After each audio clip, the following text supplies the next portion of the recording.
Il est 22 heures et nous sommes le lundi 25 juillet. Voici les titres de l'actualité de ce soir. Réunion de concertation pour lutter contre la contrebande organisée par 3 ministères concernés, en l'occurrence le budget, celui du commerce et le ministère de l'Intérieur. Et ce soir, nous allons vous faire vivre les remises de diplômes dans les 5 régions de l'Intérieur. Dans l'actualité internationale, l'ONU qui a voté 2 résolutions en faveur de la Palestine. Voilà pour le sommaire. Merci si vous nous rejoignez sur Télé Djibouti. Et nous entamons cette édition avec cette réunion de concertation de haut niveau pour la création d'un nouveau dynamisme d'action concertée pour lutter efficacement contre la contrebande. À ce sujet, une importante réunion interministérielle de concertation pour la mise en place des actions efficaces pour juguler cette prolifération de la contrebande dans notre pays s'est déroulée hier au Djibouti Palace Kempinski. Réunion organisée par 3 départements ministériels, en l'occurrence le budget, avec la participation du ministre de l'Intérieur, M. Saïd Hassan, le ministre du Commerce, Mohamed Wassam Adilié. Outre ces membres du gouvernement, cette réunion de haut niveau a vu la participation du général des corps d'armée, le général Zakaria Cheikh Ibrahim, le général Zakaria et également le directeur général de la douane, M. Gouled Ahmed, le colonel de la garde-côte, colonel Waïs Omar Bokouré, le directeur général de la police nationale, M. Abdelrahman Kayin, les 5 préfets également des régions de l'Intérieur ainsi que le chef des corps des 5 régions.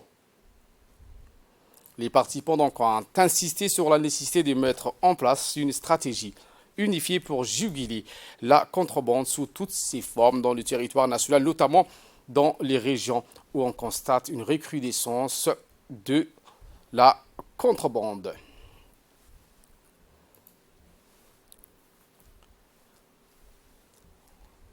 Prenons la parole, le ministre du Commerce, M. Wassam Adiliya, a fait part de sa ferme volonté de mettre un frein à toutes les formes de contrebande. Vous le savez, la contrebande est un problème très sérieux. J'ai été saisi le 16 juillet 2022 par les importateurs agréés de GATT sur les pratiques de contrebande qui affaiblissent leur activité commerciale. Comme je suis le premier responsable des transactions commerciales, j'ai eu ce courrier de la part, un courrier qui a été signé par le syndicat SOGIC, mais également par la société SOGIC, mais également les trois autres syndicats, SIKI, SISIKI, qui se plaignaient de cette contrebande qui prend des proportions de plus en plus importantes et qui peut vraiment, qui met en jeu et qui met en péril également les activités commerciales du GATT en République du Djibouti. Et comme vous le savez, le GATT est réglementé comme les autres commerces.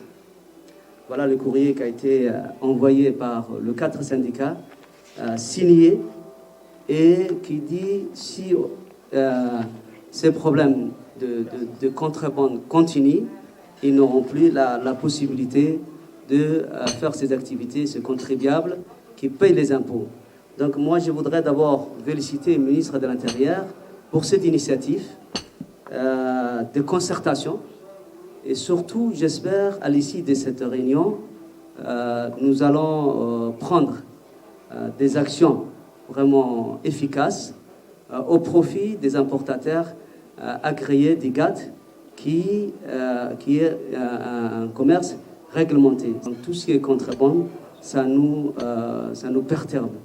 C'est la raison pour laquelle, dès que j'ai eu le courrier, j'ai informé le Premier ministre, j'ai saisi également le Président de la République qui a informé les ministres du budget et les ministres de l'Intérieur qui sont les plus concernés pour qu'on puisse discuter ensemble autour de table et trouver une solution efficace contre la contrebande qui ne peut nuire que les activités commerciales du pays. Et pour sa part, le ministre de l'Intérieur, M. Saïd Hassan, a souligné la nécessité de se concerter pour comprendre les raisons de la prolifération de la contrebande dans notre pays. Écoutons un extrait de son intervention. chose qui nous réunit aujourd'hui, si nous sommes réunis aujourd'hui, c'est pour d'abord comprendre d'où vient le problème, comment le problème s'est accentué ces derniers temps et comment nous comptons procéder pour contrevenir à ce délit. Je voudrais quand même qu'on fasse un tour de table, surtout les préfets des régions, qu'ils puissent nous dire, parce que c'est de là que viennent donc effectivement ce problème. Prenons la parole en dernier. Le ministre du Budget s'est exprimé en ces termes. Je voudrais d'abord, à l'entame de mon intervention, vous remercier. Vous remercier de votre participation à cette réunion ô combien importante sur une problématique majeure à Djibouti, la contrebande. Dès lors, insister sur la nécessité d'avoir une stratégie unifiée, d'avoir une coordination, de partager les responsabilités par rapport à la lutte contre la contrebande, d'avoir un plan concerté qui puisse réunir les ressources, toutes notre ressources, pour pouvoir être à même de lutter efficacement contre la contrebande. Et en ce sens, je crois que nous serons amenés aujourd'hui à créer cette dynamique d'action contre la contrebande, d'où qu'elle vienne, en tout temps et en tout lieu, dans l'ensemble du territoire national, et faire en sorte que ceux-là même qui sont chargés de cette lutte soient reconnus, motivés et considérés comme acteurs essentiels du développement de notre pays. Parce que ce sont ceux-là qui assurent les recettes de l'État. Je voudrais également partager avec vous, dans la stratégie, une campagne de sensibilisation sur les effets néfastes de la contrebande. Parce que la contrebande nécessite que tout un chacun, surtout au niveau des régions, prenne conscience de ce que nous perdons si on laisse faire, si on laisse agir, si on laisse mener ces contrebandiers faire leur œuvre. Et ça, ce n'est jamais acceptable. Et on n'acceptera jamais. C'est pour ça que je voudrais aujourd'hui, sous votre police, quand je dis sous votre police, c'est avec votre contribution, engager cette dynamique collective, en général, pour mettre un terme à la contrebande à Djibouti, autant que faire se peut. Et la météo devient clémente avec des pluies torrentielles qui ont frappé hier la capitale tard dans la soirée. Ces pluies accompagnées des coups de tonnerre ont engendré des averses intermittentes. Ces pluies diluviennes sont abattues sur la capitale, causant des inondations dans presque tous les secteurs résidentiels de la ville de Djibouti. Ces fortes précipitations ont généré des urgences et des désagréments dans les différents secteurs de la ville. Outre les nombreux travaux en cours pour améliorer les infrastructures et le réseau routier de la capitale, la mobilité de ses habitants s'est donc escomptée. Les employés des travaux publics de la ville, que sont l'ONEA, ont dû multiplier les sorties afin de déboucher les égouts, occasionnant ainsi des accumulations d'eau importantes. Je vous le disais en titre, les remises de diplômes dans les régions de l'intérieur, le bac, suite à la réussite du déroulement des examens du baccalauréat déconcentré cette année dans les régions. Place aujourd'hui à la cérémonie de remise des diplômes du bac dans les 5 régions de l'intérieur. Je vous emmène à Obok en présence d'une forte délégation du ministère de l'Éducation nationale et de la formation professionnelle pour être les témoins privilégiés d'un événement symbolique de l'aboutissement d'un rêve tant chéri du président Guélé et de sa vision principalement axée sur l'amélioration du système éducatif qui a porté ses fruits pour célébrer dans l'allégresse et la joie cette cérémonie de remise des diplômes.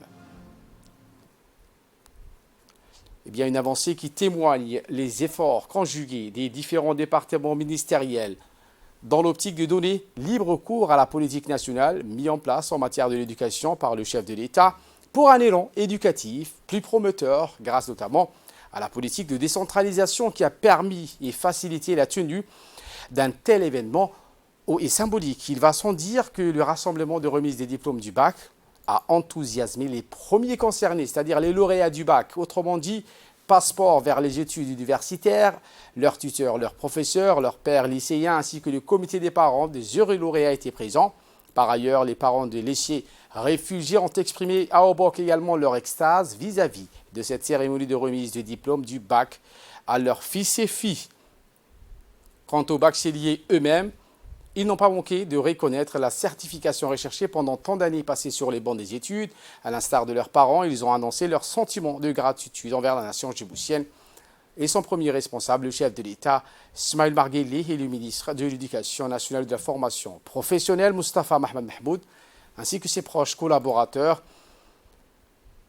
mais également le ministre de la décentralisation. Pour leur part, les officiels djiboutiens présents sur place ont dû donc féliciter les heureux lauréats. Voici donc un lauréat de la ville de Hayou. 2022. Permettez-moi, Excellence honorable invité, de remercier Allah, Seigneur du temps et de l'univers, pour nous avoir accordé endurance et patience pour réussir notre diplôme du baccalauréat et chez nous d'autant plus. Permettez-moi, mes chers camarades, d'adresser mes plus profonds remerciements au nom des jeunes bachelières de la région, l'infatigable et digne représentant de Hayou et de sa jeunesse à l'hémicycle national, honorable député Ali Hamad Hassan.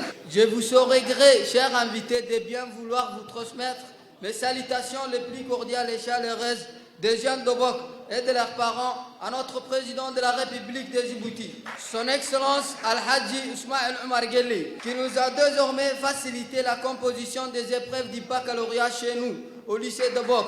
Et cela a vu le jour sur le terrain grâce aux efforts inlassables de son ministère de l'Éducation nationale et de la formation professionnelle, son Excellence M. Moustapha Mohamed Mahmoud, que nous saluons dignement de cette tribune. De plus, mes remerciements les plus sincères vont également à l'endroit du préfet de la région, M. Abdul Malik Mohamed Banoita, et du président du conseil régional d'Obok, M. Mohamed Hamad Ismaël, pour leur détermination de toujours, des jours comme des nuits, à hisser les valeurs des jeunes d'Obokois à leurs apogées. Nous vous en sommes reconnaissants. Un grand merci à l'ensemble du corps éducatif, de l'inspecteur régional, à nos professeurs, en passant par les proviseurs du lycée d'Obok, qui nous ont soutenus sans faille durant tous les cycles du secondaire. Et pour ce qui est de la ville blanche, cette cérémonie de remise des diplômes du bac session 2021-2022 a eu lieu dans la grande salle du lycée technique de la ville blanche.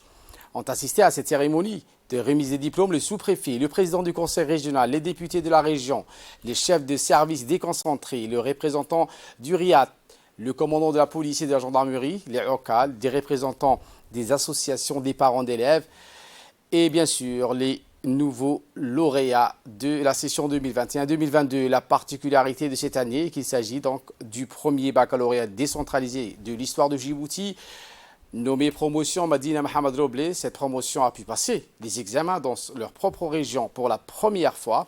Les parents ont d'ailleurs exprimé leurs vives félicitations à l'endroit des responsables djiboutiens pour cette décentralisation. Quant aux diplômés eux-mêmes, ils n'ont pas manqué de reconnaître cette cérémonie de certification recherchée pour vivre ce moment de joie avec leurs proches.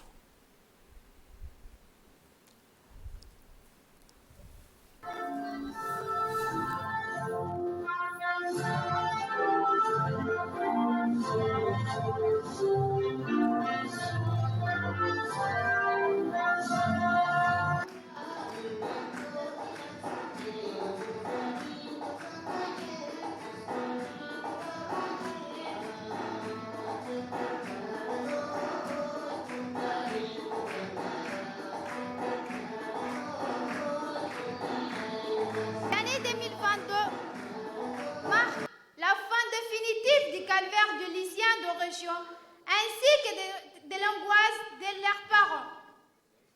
C'est parce que, Madame et Monsieur, je voudrais, au nom de tous les lycéens de région et leurs parents, exprimer toute notre reconnaissance à ceux qui ont rendu possible et réel le rêve d'un bac décentralisé. Ceci dit, je voudrais profiter de l'occasion pour parler de mon lycée dont nous sommes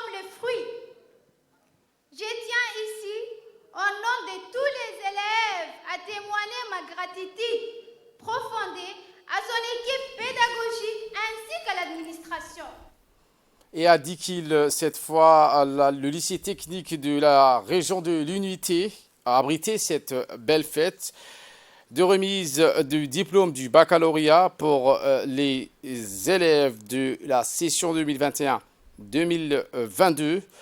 Était présent le président du conseil régional, le préfet adjoint, des représentants du MENFOP, ceux de la décentralisation, les éléments de force de défense et de sécurité.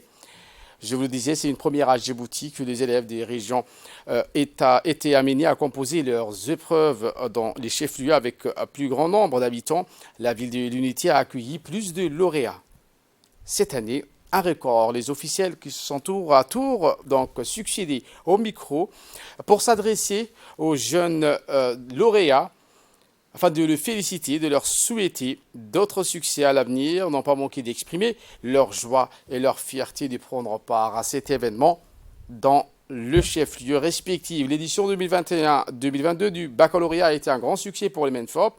C'est ce qu'a montré dans un court film diffusé devant l'audience pour retracer les défis et les efforts colossaux, ainsi que les esprits de sacrifice, d'abnégation qui ont permis d'obtenir des résultats aussi satisfaisants cette année du bac. Ensuite, les participants ont procédé donc à la remise des diplômes du bac et des cadeaux aux lauréats, c'est-à-dire aux 6 meilleurs lauréats de chaque région.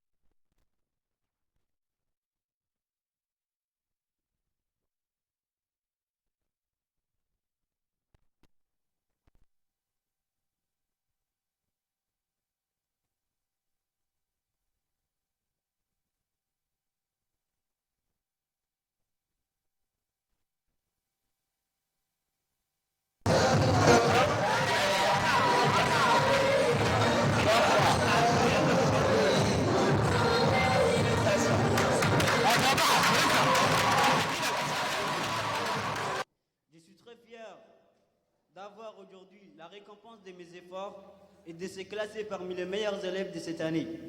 Je remercie notre Seigneur, Allah, qui m'a permis d'aujourd'hui d'être devant vous.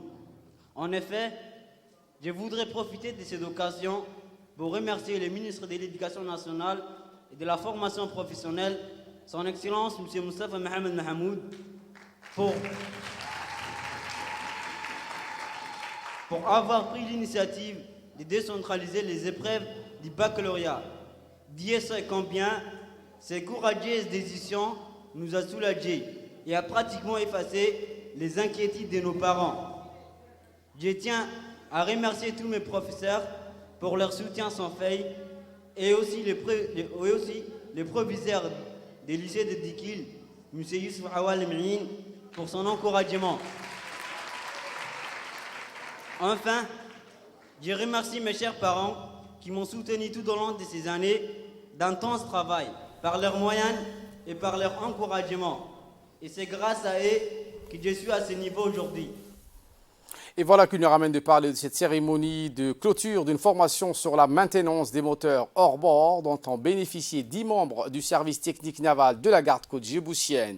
Cérémonie qui s'est tenue hier à la direction des opérations de la garde-côte au port de pêche et a été présidée conjointement par le colonel Waïs Omar Bogouré, commandant de la garde-côte djiboutienne, et le représentant permanent de la JICA par intérim à Djibouti, M. Kogomi.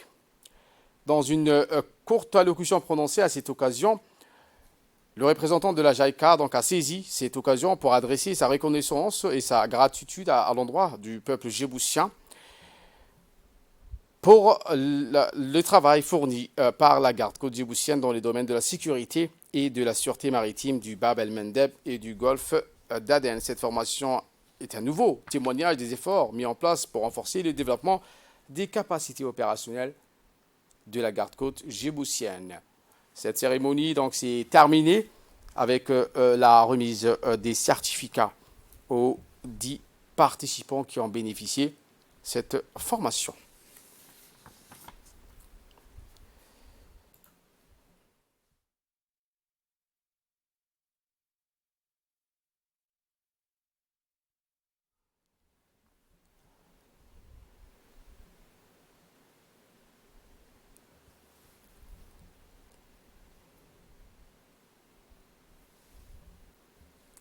Le sous-préfet du 2e arrondissement, en collaboration avec la société civile, a organisé une réunion de concertation avec l'ensemble des acteurs locaux. C'était hier matin au centre de leadership et d'entrepreneuriat clé. Objectif, discuter avec les habitants des quartiers 7 bis et 7, comment faire des endroits où on peut passer dans ces quartiers très restreints. Était présent à la réunion le président de la commune de Boulaos, l'adjoint de la commune, le sous-préfet du 2e arrondissement, le directeur par intérim du centre clé, l'adjoint directeur de l'OVD, le représentant de l'ADR, les élus locaux, les conseillers, le conseil des quartiers et la société civile. Le sous-préfet du 2e arrondissement s'est exprimé donc en ces termes. Concertation dont le but est de réfléchir ensemble sur les voies et moyens de promouvoir et harmoniser les différentes interventions de multiformes de l'État. Composé de plusieurs quartiers et d'une proportion importante de la ville de Djibouti, l'arrondissement D se veut d'une zone où la circulation se fait entrave avec des voies dégagées et un cadre propre où les déchets se collectent journalièrement afin que les habitants vaquent à leur occupation dans un environnement sain. Pour bâtir ces territoires modernes et vivables à tout égard, il faudrait réunir tous ces trois éléments interdépendants et fondamentalement. Il s'agit en premier d'une déconcentration de l'intervention de l'État. À cet égard, à l'ensemble des services de l'État y sont installés. Il faudrait mettre ceci au crédit du gouvernement qui entend rapprocher l'administration aux administrés. Deuxièmement, un comité communal qui représente la population et dont la participation au développement local est déterminante. Boulaous possède à cet égard un comité communal élu récemment et dont je me félicite d'ores et déjà ses capacités d'implication, de mobilisation et de partenaires dont il fait montre et un tissu associatif les plus dynamiques de Djibouti. Par son caractère pluriel et offre communautaire, je voudrais à cette occasion remercier les responsables de la commune de Boulaous, dont leurs contributions n'ont jamais failli dans le développement local, surtout au moment les plus difficiles. Nécrologie pour clore l'actualité nationale, nous avons le regret de vous annoncer le décès de Mohamed Idriss Ahmed, connu sous les sobriquets de Coco, survenu samedi à Paris en France. Un homme de grand cœur, au dévouement inégalé pour son prochain et reconnu pour son amitié et sa jovialité. Le défunt laisse derrière lui une veuve et 4 enfants. Nous partageons donc la douleur de la famille et adressons nos sincères condoléances aux amis et proches du défunt en cette circonstance. Le ministre de la télécommunication chargé des postes et des télécommunications, Radouane Abdillahi Badon, très touché par la disparition du défunt, nous a fait parvenir un communiqué dans lequel il exprime ses sincères condoléances à la famille du défunt Mohamed Idriss. Il a précisé dans ce communiqué qu'avec consternation et amertume, j'ai appris le décès à Paris d'un ami très cher, Mohamed Idriss, plus connu sous les sobriquets du Coco. Chaleureux, simple et généreux, Mohamed était diplomate de carrière, le défunt était bienveillant et courtois. Nous adressons le Tout-Puissant de l'accueillir dans son paradis éternel. Inna lillahi wa inna ilayhi raji'un, signé Radouane Abdillahi Badon. Aux nouvelles du monde, cette fois, je vous le disais en titre, l'ONU vote de résolution en faveur de la Palestine. Le Conseil économique et social des Nations Unies à New York, qui compte 54 membres, a adopté une majorité écrasante de résolutions. La première appelle à l'ouverture complète des points de passage vers la bande de Gaza, la levée de toutes les restrictions imposées à la circulation des Palestiniens. Quant à la deuxième résolution, elle évoque l'inquiétude relative aux décès et blessés civils palestiniens, y compris les enfants, les femmes et les journalistes. Voilà pour l'essentiel de ce 22h. Merci à vous de nous avoir suivis et très bonne suite des programmes sur Télé Djibouti.